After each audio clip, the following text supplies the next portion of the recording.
Okay, and here we are starting a whole new location. This is the park location, and this is the part where Rachel and Jake meet for the first time in a kind of social situation, rather than just at her workplace.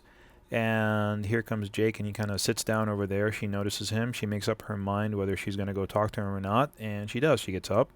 We switch to the reverse angle of her walking over, and she makes the initial contact, and he looks up, and he's, very, very shy person by nature, and, he kind of responds to her, but doesn't really give her anything to go by, and so eventually she just kind of says, okay, great, and I'll see you later.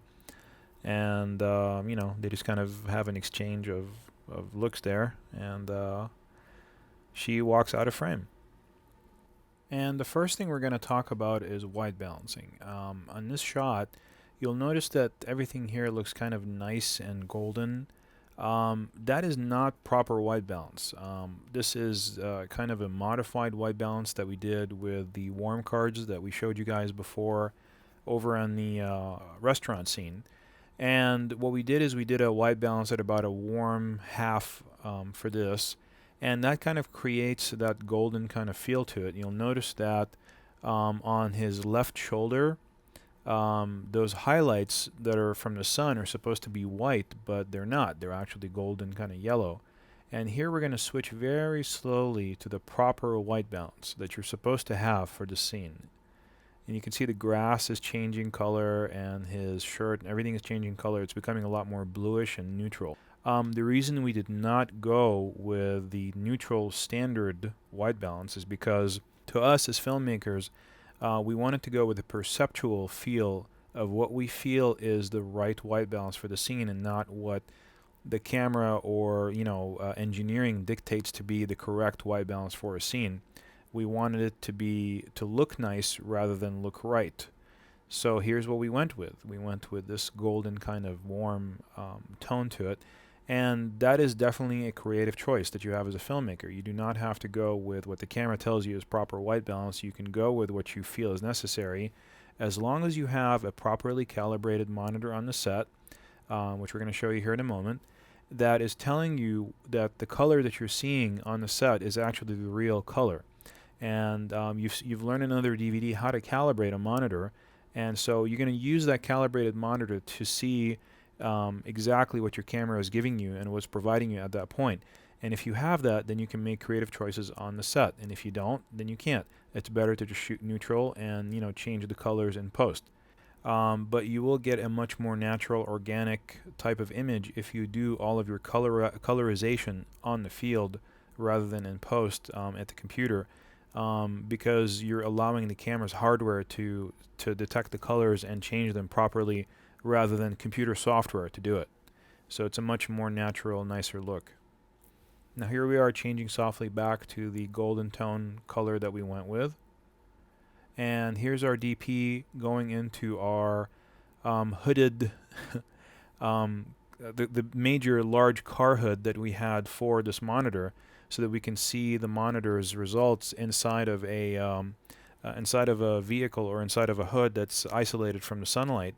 And the best way to do that was inside of the car. And it was actually a very nice response and a very clean response. And we powered the monitor using the vehicle's battery, as you can see with that cable. It's just a 12-volt DC output on the car power, and the monitor takes a 12-volt DC input, so we converted and used it. Here are the actors rehearsing for their shot. As you can see, they're just they're relaxed. They've got their scripts with them. Here's Jake kind of in his final position where he's going to end up. And as you can see, Rachel's coming over to see him there. She's kind of blocking out her path as figure out how many steps it's going to take to get her where she's going. We can see the start frame, and we can see her middle frame, and then where she's going to end up. You can see the major difference between just some behind the scenes type shots with the camera and the actual shots of from the main camera that we eventually ended up taking. They look much, much nicer. I mean, that's what happens when you sculpt a frame. This is our table that we were using for all of our preparation, and you can see the camera there sitting on the tripod, has the shotgun microphone. Probably the most important part of operating an independent capacity is to make sure that you always feed your crew all the time and make sure that they're happy with their food.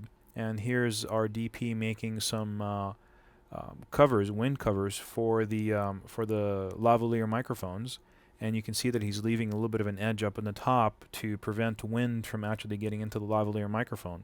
And this is something also we've showed you on another DVD how to make, but you just use standard moleskins, which you can buy from any pharmacy, to make those. And then you put two of them together, and then you can attach them into the person's chest. They go right on the skin, and then you take the plug it into the transmitter, screw it in, and pop the transmitter into the pocket or into their belt, wherever it's going to be snug, and make sure the antenna sticks out. And here we're going to go ahead and take a measurement from the camera and over to one of the actors. And that's going over to Rachel right there. And we're going to take a measurement to her. That way we know where our position A is going to be for the camera. And that way we know eventually when we go to position B, which is where Jake's going to be, we can take a rack focus with her as she walks over to him and make sure that we're always on the spot without having to visually judge where the focus is. We know it numerically to be true. And here's the shot that we did as a rehearsal, but it's also kind of like a bad shot to show how easily you can, kind of screw up a shot. Where, first of all, the white balance is all wrong. Instead of this kind of white balance, you have that bad white balance that we talked about, which is neutral. It just doesn't feel right. It doesn't feel warm. It looks like video, actually. And you can't see Jake. There's no way you can see him because he's going to be too far off to the right. So the perspective is all wrong. And the framing is bad. She's kind of all the way up to the left side of the frame. You can see like an orange cone in the background. There's Jake over there. You can't see him in a part of the same frame, so you can't visually unite the two actors together. She has to look over, and the audience is wondering, well, what's she looking over to? Whereas in this frame, he sits into the frame, and when she looks over, it kind of feels natural for her to look over and respond to him being there. And so here, when she looks over, it just doesn't look right, what's she looking over at? And then she gets up, and she starts walking, and the camera beats her to the right. I mean, she's totally out of frame. And then we're gonna see her. The camera makes an adjustment to the right there, and it's just a bad frame. All the cars being there, the framing is off. So this is our very first take.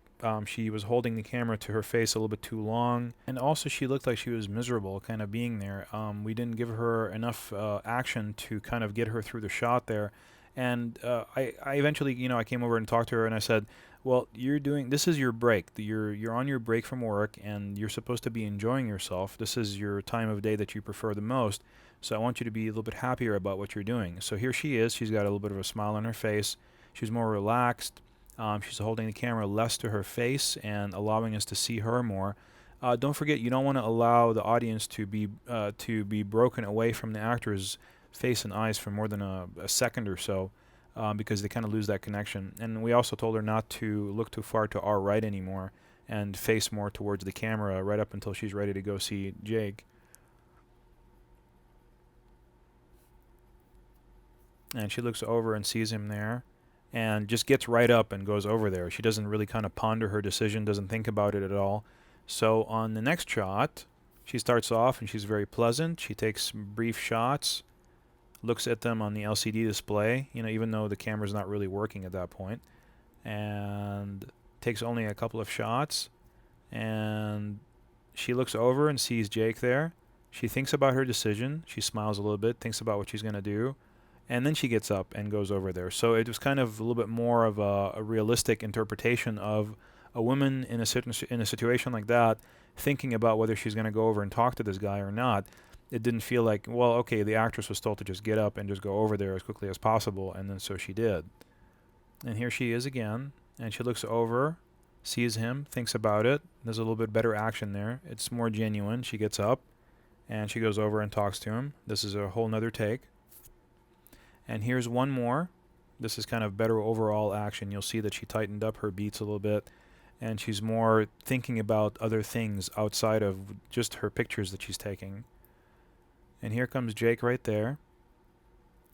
She looks over, thinks about her decision, mulls it over, and says, okay, well, I'll go over talk to this guy. And then she doesn't block Jake this time as with the other takes from before, as she's walking over, blocks him just a little bit towards the end, but not at the beginning. So here's another one where we told her to take a deeper left-hand turn as she goes over there, and so she doesn't block him at all now. And that's, just kind of like a modification for her action, and she followed it very well. And here's the for the reverse angle that we shot when she's coming over, you'll notice that the camera has switched sides over to the other side behind Jake now, and we have a reflector on her to filter the light from the sun, which was actually a little bit too harsh on her at this point because it was a setting sun, which is a very hard light source. So here are the distances.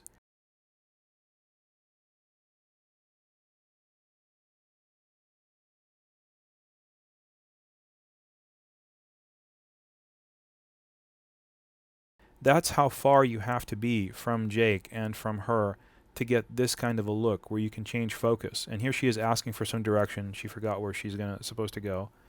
And here we go with the take one and the reverse angle. Jake sits down, she looks over,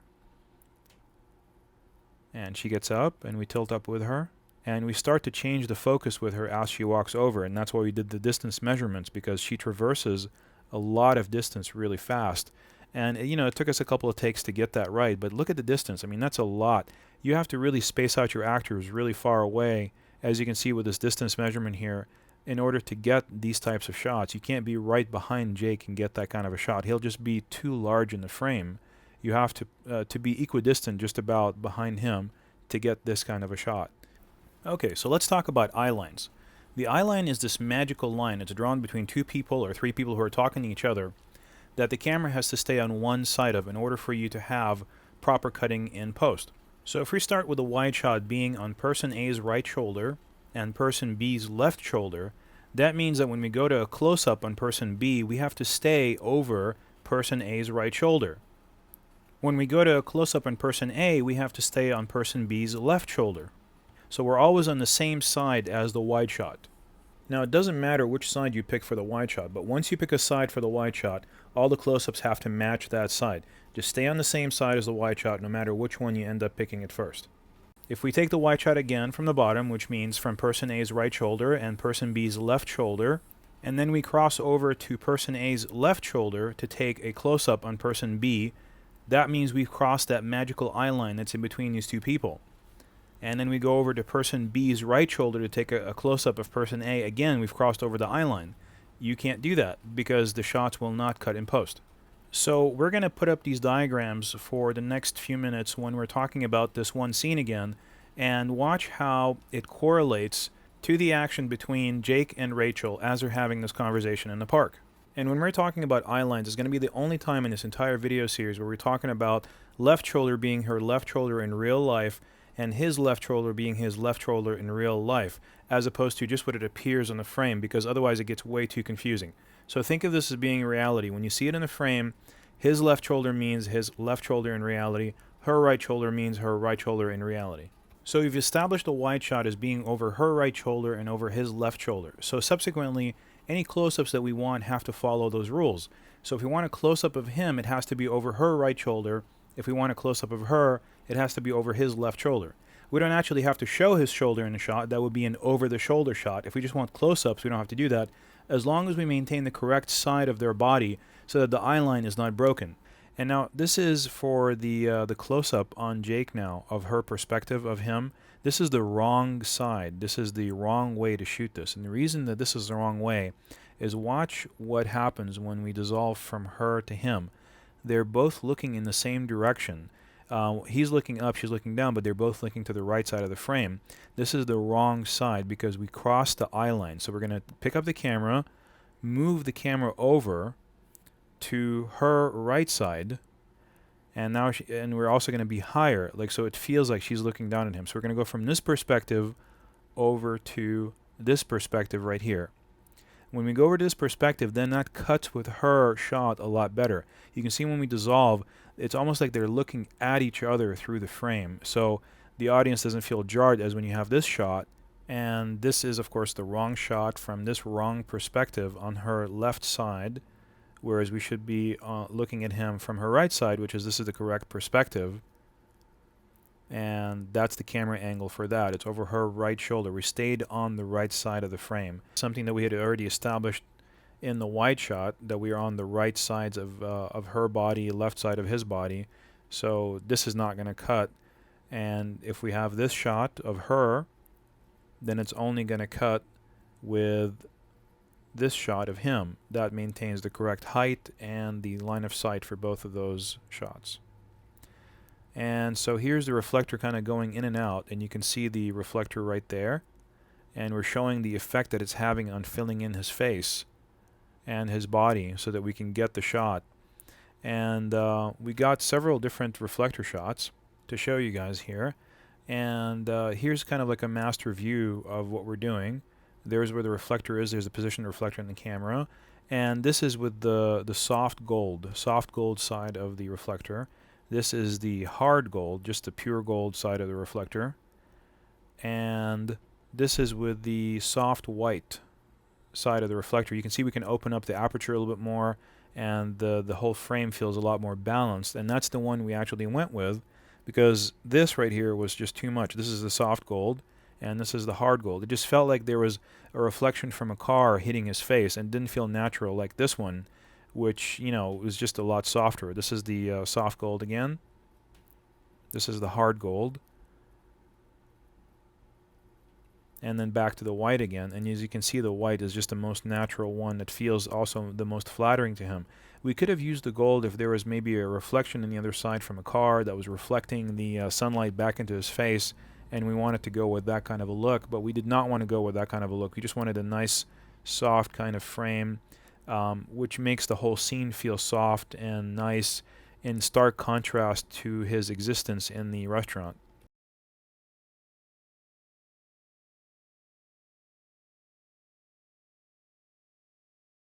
Okay, and moving on to the next scene at the park over here. This is the one we shot on the same day, and this is the one where he hadn't called her, and he kind of just hung up on her, and she just wanted to make sure that he was okay. So she found him at the park. She knew that he takes breaks there, and so this was a really nice scene for us to shoot, because we got to do some really nice shots and some creative angles to show you guys. And here's the tripod position for doing that shot that we just showed you. We're going to show it to you again here in just a moment. You can see the camera is pretty much parked right on top of him and looking almost straight down to get her perspective. This is the shot that you get when you do that. It feels natural when you're watching, and it feels like this is, you know, a good over the shoulder, over her shoulder, favoring him. Now, if you switch to this angle right here, which is more further away from him, kind of pulled back a little bit lower, the camera's a little bit lower, then you get this perspective. It's not quite as high and as kind of forced as the other perspective. It's more natural of a two-shot. This was the original perspective that was right above him, and that's the image that gets you. So again, we've picked the right shoulder for her and the left shoulder for him to do the scene. You don't have to do that. You can do the other side, but if you wanted to, you could do this side. It doesn't matter as long as you stick to the same side for the rest of the close-ups. So if we were to take a close-up directly from where the camera is located right now for the wide shot, this is what her close-up would look like. If we were to take a close-up of him, this is what his close-up would look like. They don't look very flattering, do they? Now that's why we have to switch to different angles to get close-ups, because we want to get angles and frames that are more flattering for the people, and also because it allows it to cut better with the wide shot when we're changing the camera height, angle, and framing when we go to each one of the close-ups. If we were to go to a close-up directly from the wide shot perspective, any small movement in her body or his body is going to be extremely noticeable when you're cutting back and forth from the wide shot to the close-ups.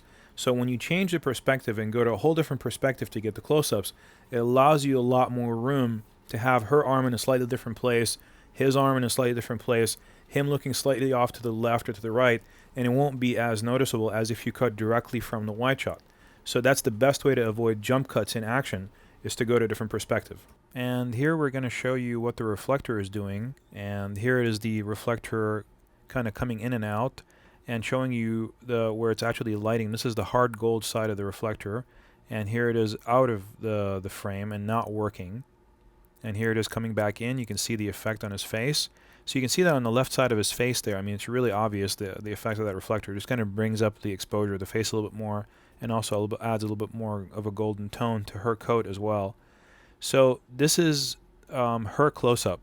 This is the correct perspective. This is the correct eye line. We stayed on the correct side of their eye line, which is on the right side of the eye line. So you can see what on the two shot we established where the eye line is, and we cut to her shot, his over the shoulder, and it cuts very nicely. It looks proper. I mean, they're not cutting. There's no jump cut. Now this is the incorrect side to be on. This is his right side, and you can see what the reflector is. And here the actress is asking me, Rachel is asking me if she's slouching, which I've been telling her that she's been slouching too much. It doesn't look good. You can see the shadow on her face from the reflector. If you use the reflector incorrectly, you're going to end up casting a shadow like that, which we did not, but just to kind of show you that you have to be careful. So here rises up into the frame, and you can see that we're on the incorrect eye line of him. And this is the correct eye line because this cuts with that. We're on the same side of their bodies, you know, on her right, his left. This is the correct cut, the correct eye line. This is the correct two-shot. This is the incorrect two-shot. You can see that their sides have switched. It doesn't look right, you know. She used to be on the left side, and now she's on the right side. And this is the correct one. You can see when you dissolve it that they're on the correct sides. Here is the incorrect one. You can see when you dissolve, she switches to the right side of the frame, and that is an incorrect cut. That makes a jump cut. Generally, if you want to shoot properly, you want to stay on the correct line of sight. So this is our first take. You can see that he's kind of rubbing the book there, and I told him that that was very distracting for him to do that. It distracts away from his face and from his action. And so here she touches his hand to wake him up in the two-shot, and that's where we enter into this scene, and he kind of sits up on his elbows there and talks to her. You'll notice that this is a very nicely lit scene. He's got backlight in his hair. She's got a rim light on her face. The reflector is filling in her coat on the left side. Everything is just really nice. There's some light on the grass back there, and I really wish this would have worked out as being the correct frame, but it didn't. We had to do it a couple more times for their actions. And so in this shot, you'll notice that we've lost a little bit of the light in the background. There's still some light on the grass back there. But as we continue going on and doing more shots, you'll notice that this shot, the grass is even dimmer than the last shot, and she's slouching more. And that's something I didn't notice at first until we kind of got further and further along. You can see us actually losing sunlight there in the middle of the shot. Now here the sunlight came back in, but I also didn't notice that she was slouching, and so I was not able to modify her performance for the next take. And so it took me one more shot until I finally kind of realized, oh my God, you know, there's something wrong here. I don't like the way that she's doing that. And then modified her performance to over here and told her to keep her back straight, which was very difficult for her to be in that seated position and keep her back straight and still do a good performance. But she did it. But you notice that there's no more light in the grass.